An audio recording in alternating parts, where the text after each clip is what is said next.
They say blood runs thicker than water. What they don't tell you is that sometimes it runs cold.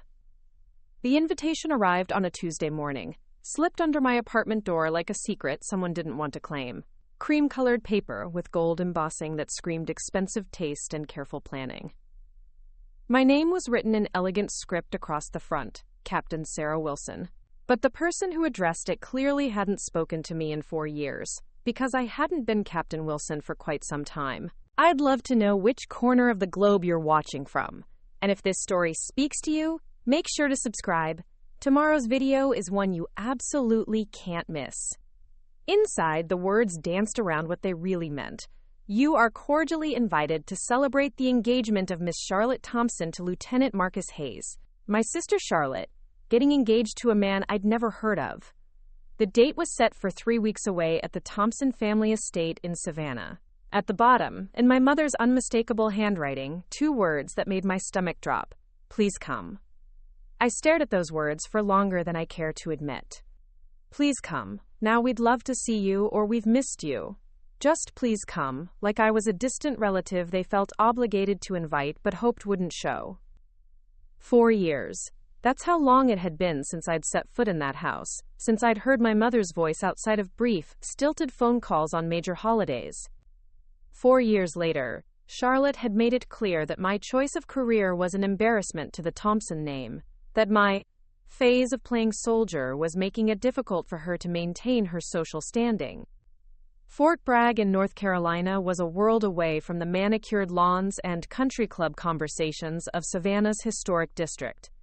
Here, merit mattered more than your last name, and respect was earned through action, not inherited through bloodlines. I'd built a life here that made sense, where the pre-dawn runs and the sound of helicopters overhead felt more like home than the grandfather clock chiming in my childhood foyer ever had. My quarters were sparse but organized. A narrow bed with military corners, a desk stacked with operational briefings, and a locked footlocker that contained everything I couldn't afford to lose. On the wall hung my commission certificate and a photo from my graduation at West Point, the last time my entire family had looked genuinely proud of me. The knock on my door came at 0600 sharp. Sergeant Martinez entered without waiting for permission, a habit I'd grown to appreciate over the past 2 years of working together. Major, he said, eyeing the invitation that still lay open on my desk. Heard through the grapevine you might be heading home for a family thing. Martinez had grown up in East LA, the son of a mechanic and a school teacher who worked 3 jobs to keep food on the table. He understood complicated families better than most, and he had a way of seeing through situations that others missed. Something like that, I replied, folding the invitation closed. He took the chair across from my desk without asking, a liberty I allowed because Martinez had earned it. We'd served together in 2 deployments, and he'd watched my back when insurgents had pinned down our convoy outside Kandahar. Trust like that doesn't come with rank. It's forged in moments when everything else falls away. The sister who used to send you those care packages? He asked. I shook my head. Different sister. Charlotte? She stopped writing after my first deployment. Martinez raised an eyebrow. The one who told you the uniform made you look too serious for family photos? That's the one. He was quiet for a moment, studying me the way he might assess terrain before a mission. You know, Major, sometimes going back isn't about them. Sometimes it's about showing yourself how far you've traveled. Before I could respond, my phone buzzed with an encrypted message from Central Command. Priority briefing in 20 minutes. The conversation would have to wait. The briefing room was filled with the usual suspects: intelligence officers, logistics coordinators, and a handful of Special Forces personnel who looked like they hadn't slept in weeks. Colonel Davidson stood at the front, pointing to satellite images projected on the wall. Operation Silent Thunder has been approved for execution, he announced. Major Wilson will be leading the coordination efforts with our allies in the region. I felt the weight of every eye in the room. Silent Thunder was the operation I'd been planning for 8 months, a complex joint mission that would require coordinating assets across 3 different countries. It was the kind of assignment that could define a career, or end one if it went wrong. Timeline? I asked. 6 weeks preparation, then deployment. Full operational command authority has been granted. Davidson's eyes met mine. "Congratulations, Major. This is your show." As the briefing concluded and officers filed out, Davidson approached me privately. "Sarah, this is big. Bigger than anything we've trusted to someone at your level before. The Pentagon is watching." I nodded, understanding the subtext. Success would mean promotion to lieutenant colonel, maybe faster than anyone expected. Failure would mean my career stalling in ways that might never recover. "I won't let you down, sir." "I know you won't. But I also know what this means for your personal life. The preparation phase alone will consume everything. Are you prepared for that?" I thought about the invitations sitting on my desk, about Charlotte's engagement party, about the family that had made it clear I wasn't quite what they'd ordered. "Yes, sir, I'm prepared." That evening, I called my mother for the first time in 6 months. Her voice was exactly as I remembered. Cultured, careful, with each word chosen for maximum impact. "Sarah, darling," she said, though she'd never called me darling when I lived under her roof, "I was hoping you'd received Charlotte's invitation." I did. Congratulations to her. "Yes, well, Marcus is from a lovely family. Old Charleston money, you know. His father owns several shipping companies, and Marcus himself is quite accomplished. He's a lieutenant, actually. Army, like you." I caught the comparison immediately. Like me, but acceptable. Like me, but male. Like me, but from the right kind of family with the right kind of money. "That's nice, Mother." "We're hoping you'll be able to attend. Charlotte specifically requested that you be there." I doubted that, but I didn't say so. "I'll try to make it work with my schedule." There was a pause, the kind that stretched long enough to carry weight. "Sarah, perhaps you could wear something? Civilian? The family photos, you understand. We want them to look timeless." There it was. The same message wrapped in different words. Hide who you are. Pretend to be someone else. Make yourself small enough to fit into their perfect picture. "I'll see what I can do," I said, though we both knew I wouldn't. After hanging up, I sat in the growing darkness of my quarters, thinking about paths not taken and bridges I'd never tried to rebuild. Outside, the base was settling into evening routines. Soldiers heading to the mess hall, the distant sound of training exercises, the low hum of machinery that never truly stopped. This was my world now, a world where competence mattered more than connections, where leadership was tested under fire rather than over cocktails. A world where Major Sarah Wilson was exactly who I was supposed to be. The Thompson family estate could keep its perfect pictures. I had a mission to plan. The commercial flight from Fayetteville to Savannah felt like traveling backward through time. Each mile took me further from the world I'd built, and closer to one that had never quite fit. I'd chosen civilian clothes, dark jeans, a simple blazer. Nothing that would immediately scream military to anyone who didn't know what to look for. But I couldn't change the way I carried myself, the unconscious awareness of exits and sight lines that had become second nature. The woman beside me spent most of the flight talking loudly on her phone about wedding preparations, flower arrangements, and catering disasters. She reminded me of Charlotte in all the ways that made my jaw tighten. Every problem was a crisis. Every minor inconvenience, a tragedy worthy of immediate attention and dramatic retelling. "Excuse me," she said during a brief pause in her conversation, "but don't I know you from somewhere? You look so familiar." I shook my head politely. "I don't think so." "Are you sure? Maybe from the country club? Or perhaps one of the charity galas?" Her eyes narrowed slightly, studying my face with the intensity of someone accustomed to cataloging social connections. "Definitely not," I said, turning back to the tactical manual I'd been pretending to read. She huffed slightly, clearly unused to being dismissed, and returned to her phone with renewed energy. Now, where was I? Oh yes, the disaster with the ice sculpture. Savannah's airport smelled like humidity and history. Spanish moss hung from oak trees visible through the terminal windows, and everything moved with the deliberate slowness of the Deep South. I'd forgotten how different the pace was here, how conversations meandered through pleasantries before ever reaching their point. The rental car was a compromise with practicality, something unremarkable that wouldn't draw attention but reliable enough to get me back to the airport when this weekend inevitably went wrong. As I drove through downtown Savannah, past the historic squares and antebellum mansions, memories surfaced like fragments of someone else's life.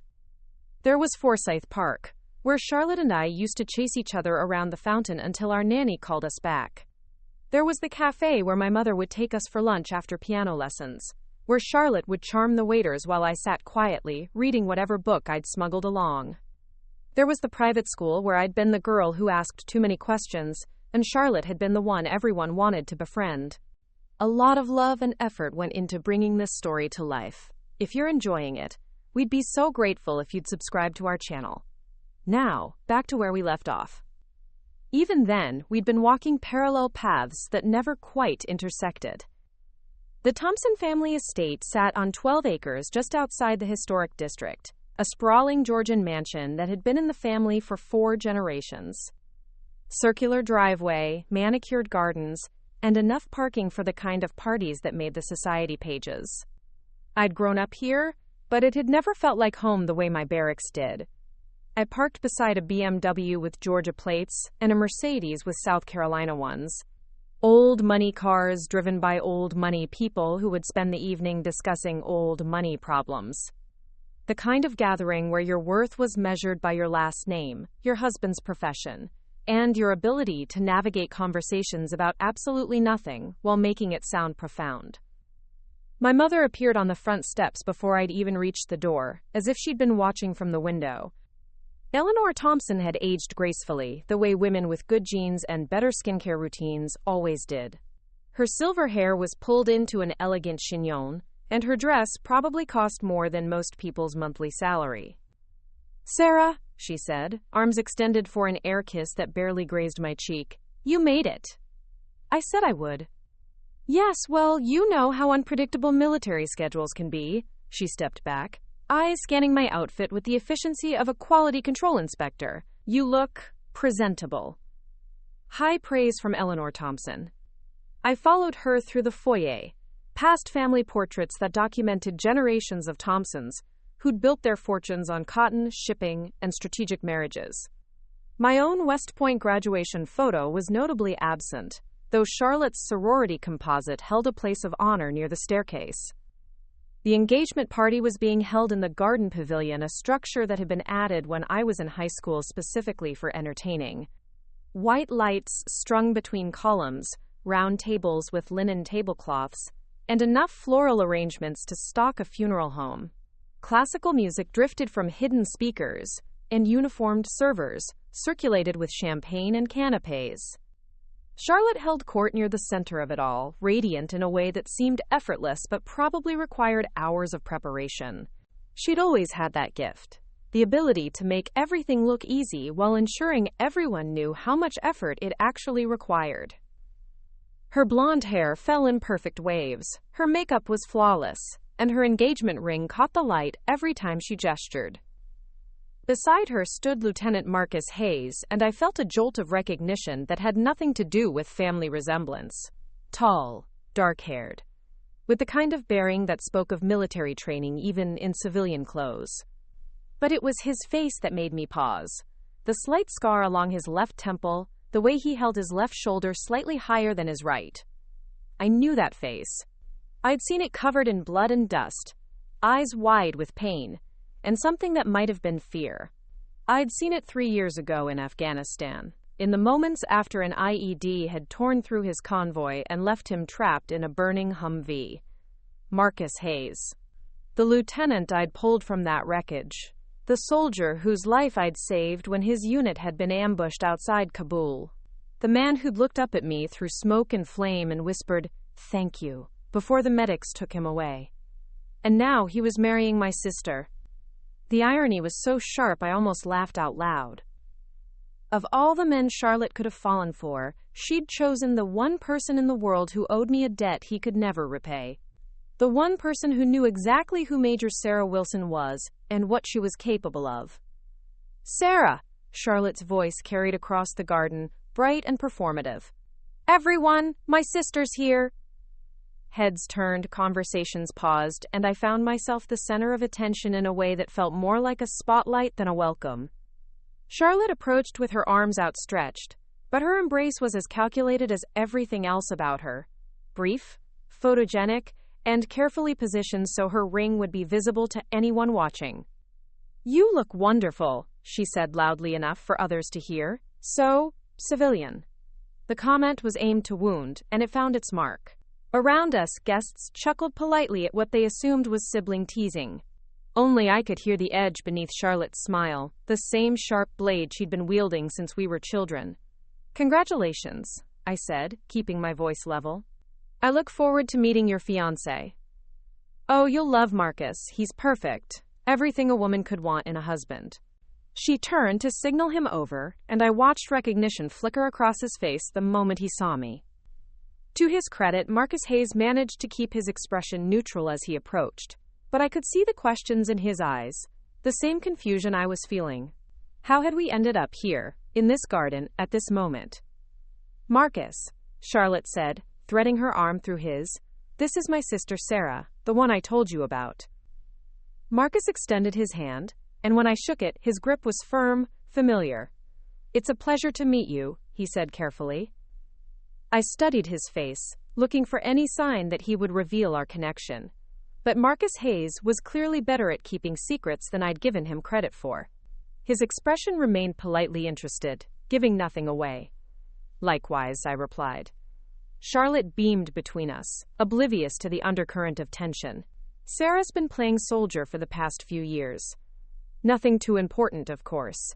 Just something to keep her busy until she figures out what she really wants to do with her life. The words hit like a physical blow, designed to diminish and dismiss in front of a man who knew better than anyone what kind of soldier I really was. I felt heat rise in my cheeks, but I kept my expression neutral. The military has been good to me, I said simply. I'm sure it has, Charlotte laughed. Though I can't imagine why anyone would choose to live in those awful barracks when they could have a real life. But then again, Sarah always was different. Different. The word that had followed me through childhood, through family dinners, through every gathering where I'd failed to conform to Charlotte's version of what a Thompson daughter should be. Marcus shifted uncomfortably, and I saw something flicker in his eyes, recognition perhaps, or maybe just the discomfort of watching someone be deliberately cruel to their own family. Well, I said, I should let you get back to your guests. Oh, don't run off yet, Charlotte said, tightening her grip on Marcus's arm. We're about to make the official announcement. You'll want to hear this. As if I had a choice in the matter. As if anything had ever been a choice when it came to Charlotte's carefully orchestrated performances. I watched them return to the center of the gathering, watched Charlotte claim her spotlight, and wondered how long it would take before this evening stopped feeling like a carefully planned ambush and started feeling like the mistake I'd known it would be from the moment I'd opened that invitation. But Marcus Hayes knew who I really was, and before this night was over, that knowledge was going to change everything. The champagne glass in my hand had gone warm, untouched since a server had pressed it into my palm 20 minutes ago. I stood near the edge of the pavilion, watching the carefully choreographed social dance unfold before me. Groups formed and reformed like molecules in solution, conversations flowing between topics that somehow managed to be both intensely important and utterly meaningless.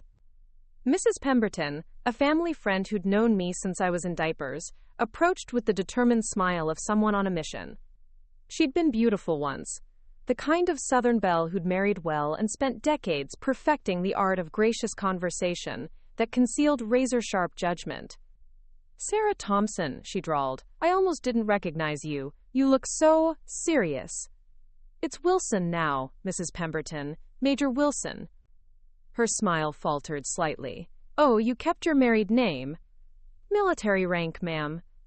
The correction hung in the air between us like humidity. Mrs. Pemberton's eyes darted around as if looking for an escape route, clearly unprepared for a conversation that didn't follow the familiar patterns of Southern social interaction. How interesting, she managed. And what exactly do you do in the military, dear? Before I could answer, Charlotte's voice rang out across the garden, crystal clear and designed to carry. Ladies and gentlemen, if I could have your attention for just a moment. The conversations died as if someone had thrown a switch. All eyes turned toward the center of the pavilion where Charlotte stood with Marcus, her hand resting on his arm with practiced elegance. She'd changed into a different dress since I'd arrived. This one was ivory silk that caught the string lights and made her glow like a figure in a Renaissance painting. "First, Marcus and I want to thank you all for being here tonight," she began, her voice carrying the confident musicality of someone who'd grown up performing for audiences. "Your love and support mean the world to us as we begin this new chapter." Quote. Murmurs of approval rippled through the crowd. I noticed how Marcus stood slightly behind Charlotte, his smile polite but distant. His eyes swept the gathering and paused when they found mine, holding for just a fraction of a second longer than necessary. "As many of you know," Charlotte continued, "Marcus is a distinguished officer in the United States Army. He's served our country with honor, including a deployment to Afghanistan where he earned several commendations for his bravery under fire." More approving sounds from the guests. I watched Marcus's jaw tighten almost imperceptibly. Whatever memories Charlotte's words were stirring, they weren't pleasant ones. "What makes this even more special," Charlotte's voice grew warmer, more intimate, "is that Marcus represents everything we could hope for in addition to our family. Someone who understands duty, honor, and service. Someone who knows the value of tradition and family legacy." The words were carefully chosen, each one designed to highlight what Marcus brought to the Thompson name while subtly emphasizing what I had failed to provide. I felt the familiar sting of being found wanting, of being measured against an impossible standard and coming up short. But most importantly, Charlotte's smile grew radiant, Marcus understands what it means to be truly committed, not to some abstract ideal or distant cause, but to the people who matter most, to my family, to the bonds that make us who we are. Several guests glanced in my direction, and I realized this wasn't just an engagement announcement. It was a carefully crafted performance designed to highlight my failures as a daughter and sister. Every word Charlotte spoke was a subtle indictment of my choices, my priorities, my unwillingness to put family above everything else. "So tonight," Charlotte raised her glass, "we celebrate not just an engagement, but the joining of two people who understand what really matters in life. Who knows that success isn't measured by titles or achievements, but by the love we share and the families we build together." The applause was enthusiastic, genuine. I found myself clapping along, though each gesture felt like a betrayal of everything I'd accomplished. Around me, guests dabbed at their eyes and murmured about what a perfect couple Charlotte and Marcus made. "Speech! Speech!" someone called out, and the crowd took up the chant. Charlotte laughed and turned to Marcus, who stepped forward with obvious reluctance. "Thank you all for being here," Marcus began, his voice carrying the crisp authority of someone accustomed to command. "Charlotte has made me the happiest man alive by agreeing to be my wife." His words were correct, appropriate, but I could hear the careful distance in them. This was the voice he used for official statements, for briefings where emotion had no place. "When I think about the future," he continued, "I see a life filled with the kind of stability and purpose that only comes from being part of something larger than yourself. The Thompson family has welcomed me with open arms, and I'm honored to become part of such a distinguished legacy." More applause, but I noticed how his eyes avoided mine completely now. Whatever debt he felt he owed me, he wasn't going to acknowledge it here in front of this audience. "There's something to be said," Marcus's voice grew stronger, "for the courage it takes to build a life based on the values that truly matter. Family, tradition, the bonds that hold us together through every challenge." The irony was so thick I could taste it. Marcus Hayes talking about courage, while standing beside the woman who'd spent the evening systematically diminishing the sister who'd risked her life to save his. Talking about values while participating in a performance designed to make me feel small and insignificant. As the applause died down, Charlotte moved to the microphone that had been set up near the gazebo's center column. "Now, before we continue celebrating, I'd like to take a moment to acknowledge some very special people." My stomach dropped. I knew that tone, the bright sweetness that preceded Charlotte's most devastating strikes. First, of course, our parents, who taught us everything we know about love, loyalty, and what it means to be a Thompson. She gestured toward our mother and father, who beamed with pride from their seats at the head table. And our dear friends, who've stood by us through everything. Another gesture, more applause. But I'd also like to acknowledge my sister Sarah, who made the trip all the way from... Where are you stationed now, Sarah? The spotlight was on me suddenly, dozens of faces turning in my direction. I felt exposed, pinned like a specimen under glass. "Fort Bragg," I answered, my voice carrying clearly in the sudden quiet. Fort Bragg, Charlotte repeated with a smile that didn't reach her eyes. How exciting. Sarah's been pursuing her military career for several years now. It's been quite an adventure for her, hasn't it? The word adventure was delivered with just enough emphasis to make it sound frivolous, like a hobby rather than a profession. Sarah's always been the independent type, Charlotte continued, her voice growing more animated. Never one to follow conventional paths or worry too much about what others might think. Some might call it selfish, but I prefer to think of it as unique. A few uncomfortable chuckles from the audience. I could feel the judgment shifting, the way opinion could turn on a carefully chosen phrase. Of course, we all hope that someday Sarah will find what she's really looking for and settle down to build something meaningful, something lasting, something that matters to more than just herself. The attack was surgical, delivered with a smile and wrapped in the language of sisterly concern. To anyone who didn't know better, it sounded like gentle teasing. But I could feel the poison in every word. The careful way Charlotte had positioned me as the family disappointment, the sister who'd chosen selfishness over service to others. But tonight isn't about that. Charlotte's voice brightened again. Tonight is about celebrating real love, real commitment, real courage. The kind that brings people together instead of driving them apart. She raised her glass again, and the crowd followed suit. To Marcus and me, and to the family we're going to build together. A family based on the values that truly matter. The toast echoed across the garden, and I lifted my own glass because not doing so would have been more conspicuous than participating. But the champagne tasted like ash in my mouth, and I found myself calculating the distance to the parking lot, wondering if anyone would notice if I simply disappeared. That's when I felt eyes on me and looked up to find Marcus watching me with an expression I couldn't quite read. For just a moment, the careful mask slipped, and I saw something that might have been regret. Or recognition. Or perhaps just the acknowledgement that some debts could never be repaid with silence. The evening was far from over, but the battle lines had been drawn. Charlotte had fired her opening salvo, establishing the narrative that would define the rest of the night. The question now was whether Marcus Hayes would continue to play his assigned role, or whether the weight of what he owed me would finally prove too heavy to carry. The string quartet had set up near the fountain, their music providing an elegant backdrop to conversations that grew looser as the evening progressed, and the champagne continued to flow. I found myself gravitating toward the periphery of the gathering, where the shadows were deeper and the scrutiny less intense. My father had claimed a spot near the bar, surrounded by 3 other men in expensive suits who hung on his every word. William Thompson had built his fortune in real estate development, turning old Savannah properties into luxury hotels and exclusive residential complexes. He possessed the kind of effortless charm that made people want to do business with him, combined with a ruthless instinct that ensured they rarely got the better end of any deal. The secret, he was saying, bourbon glass in hand, is understanding that location isn't just about geography, it's about psychology. People don't just buy property, they buy the story that property tells about who they are. His audience nodded appreciatively, though I doubted any of them had ever closed a deal worth more than their annual country club fees.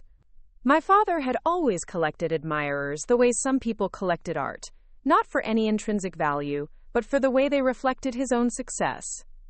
Sarah. His voice carried across the small group, and suddenly I was the center of attention again. Come over here and tell these gentlemen about your latest assignment. I approached reluctantly, feeling like a specimen being put on display. The men looked at me with polite curiosity mixed with barely concealed confusion.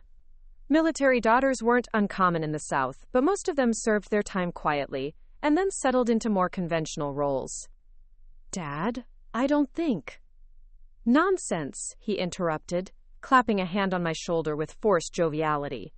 My daughter here is involved in all sorts of classified operations. Very hush-hush stuff. Isn't that right, sweetheart?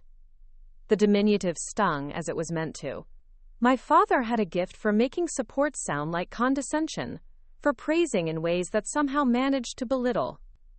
I can't discuss operational details, I said simply. Of course, one of the men chuckled. Need to know the basis and all that. But surely you can tell us what it's like being one of the few women in such a masculine environment. The question was loaded with assumptions about my competence, my role, my very right to be there. I'd heard variations of it 100 times, from well-meaning relatives who couldn't understand why I'd chosen such a difficult path. The military evaluates people based on their ability to complete the mission, I replied. Gender doesn't enter into it. How refreshingly modern, another man commented, though his tone suggested he found it anything but refreshing. Though I imagine it must be challenging, being away from family for such long periods, missing important moments. I felt the trap closing around me. Every answer would be used as evidence of something. My coldness, my misplaced priorities, my failure to properly value the bonds that supposedly mattered most.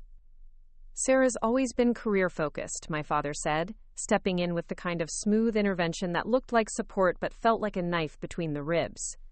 Sometimes I think she forgets that success isn't just about individual achievement. It's about what you build for the people you love. The conversation continued around me, but I found myself studying my father's face, looking for some sign of the man who used to read me bedtime stories and teach me to ride a bike. That man had disappeared sometime during my teenage years, replaced by someone who saw every interaction as a transaction and every relationship as an opportunity to gain advantage. A commotion near the main pavilion drew everyone's attention. Charlotte's voice rose above the background noise, sharp with irritation. No, that's not right at all. The flowers are supposed to cascade, not cluster. How am I supposed to get proper photos with arrangements that look like they were done by someone's amateur cousin? The florist, a middle-aged woman with dirt under her fingernails and exhaustion in her eyes, stood perfectly still while Charlotte gestured dramatically at the centerpieces. Several guests had stopped their conversations to watch the scene unfold. Miss Thompson, the florist said carefully, these are exactly what you approved in the design meeting. I have the signed contract if you'd like to. I don't care what I signed, Charlotte snapped. I'm telling you what I want now. Fix it. Marcus appeared at Charlotte's elbow, his hand settling on her lower back in what looked like a calming gesture. But I could see the tension in his shoulders, the way his jaw tightened as he whispered something in her ear. Don't, Charlotte said loudly enough for several people to hear. Don't tell me to calm down. This is my engagement party, and everything needs to be perfect. The florist began making adjustments to the arrangements, her movements quick and efficient despite the obvious humiliation of being dressed down in front of a room full of strangers. I watched Marcus's face during the exchange, seeing something I recognized from our time in Afghanistan. The expression of someone watching something terrible happen while being powerless to stop it. Poor Marcus. My mother appeared beside me, following my gaze. Charlotte can be quite passionate about details. Passionate. Another carefully chosen word that transformed cruelty into a character trait to be admired. She's humiliating that woman in front of everyone, I said quietly. My mother's expression sharpened. Sarah, Charlotte is under tremendous stress. Planning a wedding is enormously complicated, and she wants everything to be perfect for Marcus and his family. A little understanding wouldn't be out of place. Understanding, as if witnessing Charlotte's behavior was some kind of test of family loyalty, as if pointing out obvious cruelty was the real transgression. When I was deployed, I said, keeping my voice level, we had a saying, character is who you are when no one important is watching. What's that supposed to mean? It means how we treat people who can't fight back says everything about who we really are. My mother's lips pressed into a thin line. Not everyone can be as emotionally detached as you, Sarah. Some of us actually care deeply about the people we love. The accusation hung between us like smoke, emotionally detached, another way of saying cold, unfeeling, fundamentally broken in some essential way. It was an old wound, one that had been opened and reopened throughout my childhood whenever I failed to react the way they expected. Across the garden, Marcus had successfully redirected Charlotte's attention away from the florist, who was now working with desperate efficiency to rearrange flowers that had been perfectly fine to begin with. I watched him guide Charlotte toward a group of her sorority sisters, his hand never leaving her back, his smile never wavering. He was good at managing her, I realized. Good at diffusing situations before they exploded completely. It was a skill that required patience, observation, and the kind of tactical thinking that came naturally to someone with military training. But it was also exhausting. I could see it in the slight slump of his shoulders when he thought no one was looking, in the way his smile became a degree more forced with each passing hour. "He seems like a good man," I said to my mother, nodding toward Marcus. "He is exactly what Charlotte needs. Someone steady, reliable, someone who understands responsibility." She paused, letting the implication settle. "Someone who puts family first." Another cut, delivered with surgical precision. I was beginning to understand that this entire evening had been orchestrated, not just to celebrate Charlotte's engagement, but to remind me of my place in the family hierarchy. Every conversation, every carefully crafted comment, was designed to reinforce the narrative that I was the daughter who had chosen selfishness over sacrifice, ambition over affection. "Mother," I said carefully, "what exactly did Charlotte tell Marcus about me?" Her eyes flickered with something that might have been surprise or guilt. "What do you mean?" "About my service, about what I do, about why I don't come home more often." "I'm sure she's been perfectly honest," my mother replied, but her tone suggested otherwise. "Charlotte doesn't believe in dwelling on unpleasant subjects." Unpleasant subjects. Like the daughter who'd chosen a path that didn't reflect well on the family's carefully curated image. Like the inconvenient truth that their military daughter might actually be good at something that mattered. A server appeared with a tray of champagne, and my mother took a fresh glass with practiced ease. "Sarah, I hope you're not planning to make this evening about your grievances. Charlotte deserves to have her moment without drama." "I'm not the one creating drama." "Aren't you?" She tilted her head, studying me with the cool assessment of a woman who'd spent decades navigating social minefields. "Just by being here, looking the way you do, carrying yourself like you're perpetually ready for combat, you make people uncomfortable, Sarah. You always have." The truth of it hit harder than I'd expected. I did make them uncomfortable. My very existence was a reminder that their carefully ordered world wasn't the only option, that someone could choose duty over comfort and succeed in ways they couldn't quantify or control. "Maybe," I said quietly, "their comfort isn't my responsibility." My mother's expression hardened. "Family is everyone's responsibility." "But you've never understood that, have you?" Quote. Before I could answer, a crash echoed from the direction of the pavilion. Charlotte's voice rose in frustration as servers rushed to clean up what looked like a dropped tray of desserts. Marcus was already moving toward the commotion, his instincts honed by years of crisis management. But this time, as I watched him handle yet another of Charlotte's emergencies with patient efficiency, I found myself wondering what would happen if he ever stopped. What would happen if the man who owed me his life decided that some debts were too heavy to carry in silence? The evening was far from over, but the cracks in the foundation were beginning to show. And sometimes, all it takes is the right pressure in the right place to bring down even the most carefully constructed facade. The powder room in the Thompson estate was a study in understated elegance. Marble countertops, gold fixtures, and fresh orchids that were probably replaced daily. I'd retreated there not out of necessity, but for the simple luxury of 60 seconds away from scrutinizing eyes and carefully modulated conversations. When I emerged, I found Marcus waiting in the hallway, leaning against the antique console table that had belonged to my great-grandmother. He'd loosened his tie slightly, and there were stress lines around his eyes that hadn't been there earlier in the evening. "Major Wilson," he said quietly, using my rank for the first time all evening. "Lieutenant Hayes." I matched his formality, though we both knew the conversation that was coming would be anything but formal. He glanced toward the main gathering, ensuring we were alone, then looked back at me with an expression that was part guilt, part desperation. "I need to ask you something," he said, "and I need you to be honest with me." I waited. "How much do they know? About Afghanistan, about what happened?" "Nothing," I replied. "I've never discussed operational details with my family." He exhaled slowly, relief and something else, maybe disappointment, flickering across his features. "Charlotte mentioned you served overseas, but she said you mostly did administrative work. Logistics, nothing dangerous." The lie was so perfectly crafted, I almost admired its efficiency. Charlotte had found a way to acknowledge my service while completely erasing its significance, reducing 4 combat deployments to glorified paperwork. That's what she believes, I said carefully. But it's not true. It wasn't a question.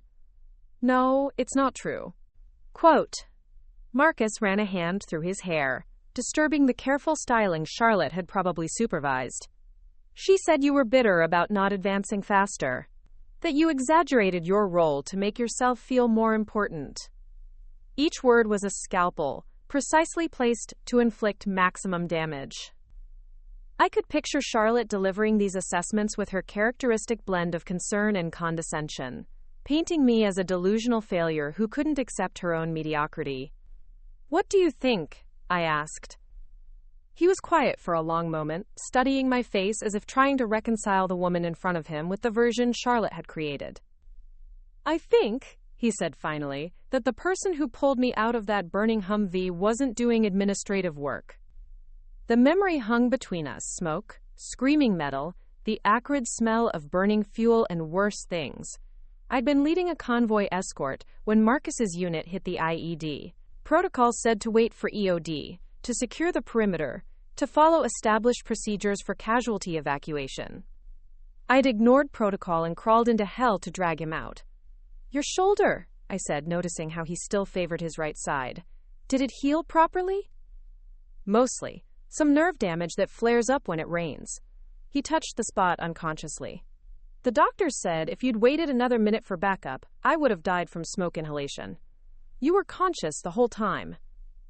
I remember everything. Your voice tells me to stay calm, the way you covered my body with yours when the secondary explosion went off. The blood running down your face from the shrapnel. He paused. I remember asking for your name, and you told me it wasn't important. That staying alive was the only thing that mattered. I'd forgotten that detail, but hearing it now brought back the taste of smoke and adrenaline, the weight of his body as I dragged him to safety, the way his hand had gripped mine while we waited for the medevac. I tried to find you afterward, he continued, to thank you properly, but the official reports were classified and your CO said you'd been reassigned. It was like you'd vanished. That's how it works sometimes. Is it? Or did someone make sure I couldn't find you? The question hit like a physical blow. I'd never considered the possibility that my family might have intervened, that Charlotte might have known about Marcus's attempts to contact me and deliberately prevented them. When did you meet my sister? I asked. 8 months ago, at a charity gala in Charleston. She was there representing some historical preservation society. His voice grew thoughtful. It's funny, she approached me. Said she'd heard I was recently back from overseas and wanted to thank me for my service. The pieces were falling into place with sickening clarity. Charlotte had sought him out, armed with just enough information to seem caring and patriotic, while ensuring he never learned the truth about my role in his survival. She asked about my deployment, Marcus continued, seemed genuinely interested in what I'd been through. Said her sister had served too, but that you'd always been secretive about it. Made it sound like you were ashamed of something. Ashamed. Another perfectly calibrated lie that transformed heroism into something shameful. That made my silence about classified operations seem like evidence of failure rather than professionalism. Marcus? Charlotte's voice carried down the hallway, bright with a particular edge that meant she was looking for him and finding his absence inconvenient. Where did you disappear to? He straightened automatically, the same response I'd seen in soldiers when their commanding officer entered a room. But Charlotte wasn't his CO. She was supposed to be his partner, his equal. Just getting some air, he called back, stepping away from me with obvious reluctance. Charlotte appeared around the corner, her smile faltering slightly when she saw us together. Oh, Sarah, I should have known you'd corner Marcus eventually. We were just talking, I said. I'm sure you were. Charlotte moved to Marcus's side with the possessive grace of someone marking territory. What about? Afghanistan, Marcus said quietly. Sarah was asking about my deployment. Charlotte's expression shifted almost imperceptibly, a flicker of something that might have been panic before she regained control. How morbid. This is supposed to be a celebration, not a therapy session. She laughed, but there was no humor in it. Around us, the sounds of the party continued. Laughter, conversation, the clink of glasses. but the three of us existed in a bubble of tension that felt ready to burst. Actually, Marcus said, his voice growing stronger, I was telling Sarah how grateful I am to be alive, how sometimes the people who save us aren't the ones we expect. Charlotte's smile became brittle. Of course, darling. We're all grateful for our brave servicemen and women, even if some of them have trouble adjusting to civilian life afterward. The dismissal was perfectly executed, reducing Marcus's service and survival to a generic platitude while simultaneously taking another shot at my supposedly damaged psyche. Charlotte, Marcus said carefully, I don't think you understand. I understand perfectly, she interrupted, her voice taking on a sharp edge that she quickly softened. Sarah's always been dramatic about her military career. It's her way of feeling special. The word dramatic hung in the air like a challenge. I could see Marcus processing it, comparing Charlotte's assessment with his own memories of smoke and fire, and someone risking their life to save him. Sarah, Charlotte continued, turning to me with a smile that was all teeth, why don't you tell Marcus about your real accomplishments? About how you've managed to stay single all these years? About how you've chosen a career that keeps you thousands of miles away from the people who love you? She was escalating, pushing harder because she could sense the conversation slipping away from her control. This was Charlotte at her most dangerous, cornered and desperate, willing to draw blood to regain advantage. Or, better yet, she said, her voice growing sweeter with each word, why don't you tell him about the time you missed Dad's surgery because you were too busy playing soldier to come home? About how you've missed every major family event for the past 4 years? Charlotte. My mother's voice cut through the tension like a blade. She stood at the end of the hallway, having approached with the silent efficiency of someone who'd had decades of practice managing family crises. We have guests, my mother continued, her tone making it clear this conversation was over, and photographers who are waiting for family pictures. Family pictures, of course, the perfect way to end the evening, with me either excluded entirely or positioned at the margins, visible proof of the Thompson family's one glaring failure. But as we walked back toward the main gathering, I noticed something that gave me hope. Marcus wasn't looking at Charlotte with the same adoring expression he'd worn earlier. Instead, his face was thoughtful, calculating, like a soldier reassessing the battlefield after new intelligence had come to light. The truth had been planted. The question now was whether it would be strong enough to grow in the poisoned soil Charlotte had spent months cultivating around it, and whether Marcus Hayes would finally decide that some debts could only be repaid by speaking the truth, no matter what it cost him. The photographer had arranged us like pieces on a chessboard, strategically positioned to create the illusion of harmony while carefully managing the reality of our fractured relationships. Charlotte stood at the center, radiant in her ivory dress, with Marcus beside her and our parents flanking them like bookends of respectability. I'd been placed at the far edge of the frame, close enough to be included but distant enough to be easily cropped out if necessary. The symbolism wasn't lost on anyone, least of all me. Perfect, the photographer called out, adjusting his lens. Now, if everyone could just... Wait, Charlotte interrupted, her voice carrying across the garden with the authority of someone accustomed to being obeyed. Actually, I'd like to say something before we take the pictures. She stepped slightly forward, reclaiming the center of attention with the effortless grace of a woman who'd been performing for audiences her entire life.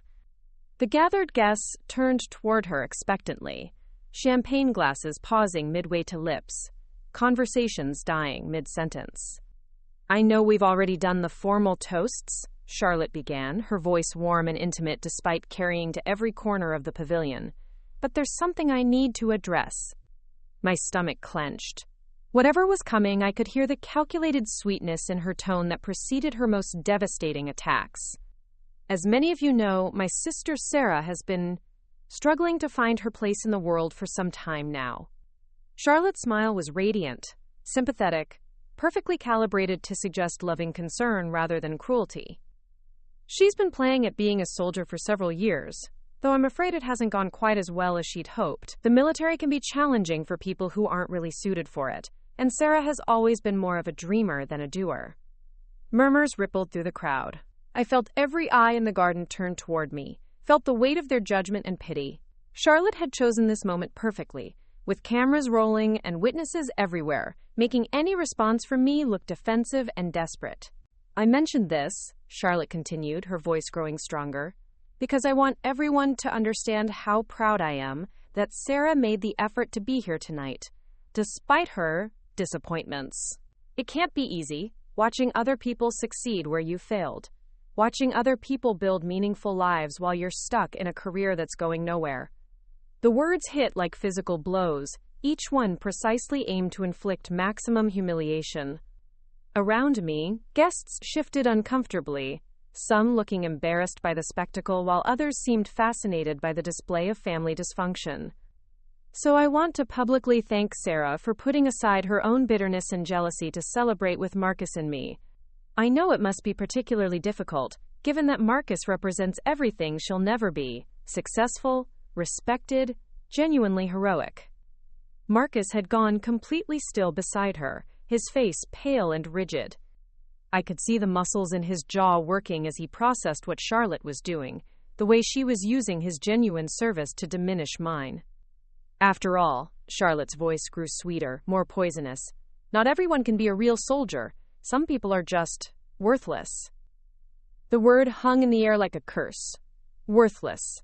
The final judgment, delivered with a smile and witnessed by everyone who mattered in our social circle. Silence stretched across the garden, broken only by the distant sound of traffic and the whisper of wind through the oak trees. I stood frozen, feeling the humiliation wash over me like a tide, feeling years of suppressed anger and hurt threatening to break free. Then Marcus moved. He stepped away from Charlotte with deliberate precision, his military bearing suddenly sharp and unmistakable. Every eye in the garden followed him as he walked across the space that separated us, his dress shoes clicking against the stone pathway with the rhythm of someone marching to a decision that couldn't be unmade.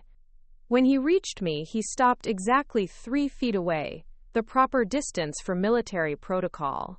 Then, with movements that were crisp, precise, and absolutely unmistakable in their meaning, Lieutenant Marcus Hayes came to attention and rendered a perfect military salute.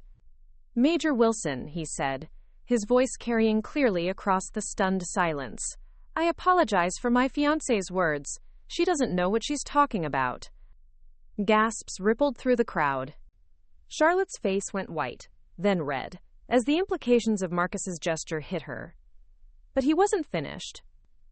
"Ladies and gentlemen," Marcus announced, still holding the salute, "this is Major Sarah Wilson, United States Army. 3 years ago, in Afghanistan, this woman crawled through enemy fire to pull me from a burning vehicle after an IED attack. She saved my life at considerable risk to her own." The silence that followed was deafening. I could hear my own heartbeat, could feel the earth shifting beneath my feet as the carefully constructed narrative of the evening crumbled around us. "Major Wilson didn't just save my life," Marcus continued, his voice growing stronger. "She's led combat operations across multiple deployments. She's earned decorations for valor under fire. She commands the respect of soldiers who've served with her in the most dangerous places on earth." Charlotte made a sound that might have been a gasp or a sob. "Marcus, you don't understand." "I understand perfectly," he said, finally dropping the salute but maintaining his rigid posture. "I understand that I've been lied to. I understand that the woman I was planning to marry has spent months poisoning my perception of the person who saved my life." He turned to face Charlotte directly, and I could see the moment when everything changed, when the man who'd been managing her emotions and enabling her cruelty finally decided he'd had enough. "You told me Sarah was bitter about her lack of advancement," he said, his voice deadly quiet. "You told me she exaggerated her service record. You told me she was ashamed of her failures, and that's why she didn't talk about her deployments." "I was protecting you," Charlotte whispered, her perfect composure finally cracking. "I didn't want you to feel obligated." "Obligated to what?" "To tell the truth? To give credit where it's due? To acknowledge that your sister is everything you pretended I was?"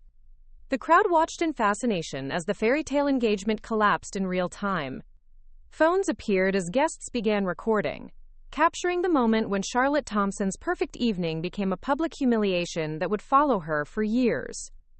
"Marcus, please," Charlotte tried one more time, reaching for his arm. "You're embarrassing yourself, embarrassing us." He stepped back, avoiding her touch.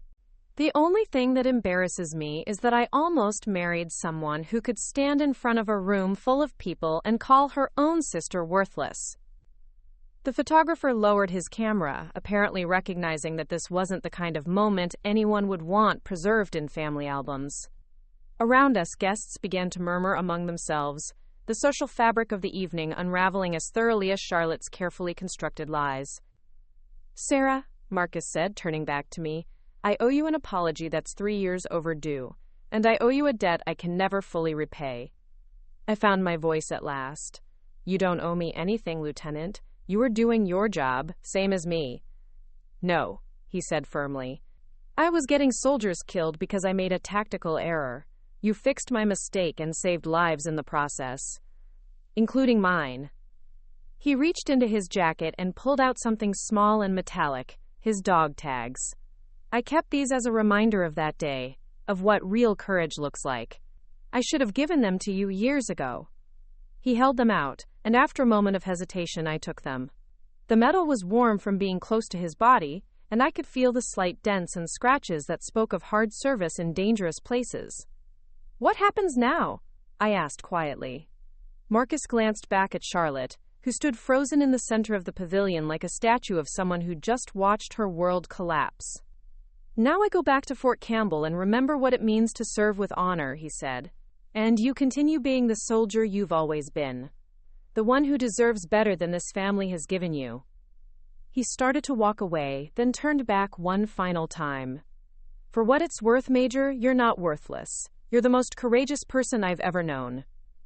As Marcus Hayes walked out of the Thompson family garden, and out of Charlotte's life forever, I realized that some debts can only be repaid with truth. And sometimes, the truth is the most powerful weapon of all. The cameras kept rolling as Charlotte finally understood that her perfect engagement party had become something else entirely, a reckoning that was long overdue. And for the first time in years, I smiled and meant it. Looking for more? We've got 2 amazing stories ready for you right on screen. If this one touched you, these are absolutely worth your time. Click to watch them now. And hey, subscribe and hit that bell to never miss our latest uploads.